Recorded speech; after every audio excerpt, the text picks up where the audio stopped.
এটা হলো ধানমন্ডি 15 নম্বর। এখানে চা খাইতেছি, এটা দুধ চা। এখন বাজে কটা বলতে পারি না, কটা বাজে।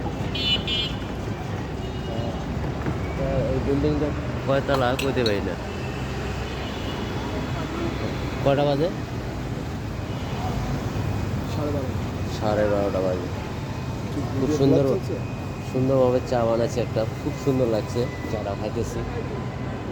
এখানে এই ভাইয়ের দোকানে দেখছেন কত পরিষ্কার রাখছে, এত সুন্দর পরিষ্কার। রাত বাজে 12টা, 12:30 বাজে, এত সুন্দর পরিষ্কার। এই যে চাটা নিচ্ছি, ঠিক আছে, ভাইটা খুব পরিষ্কার।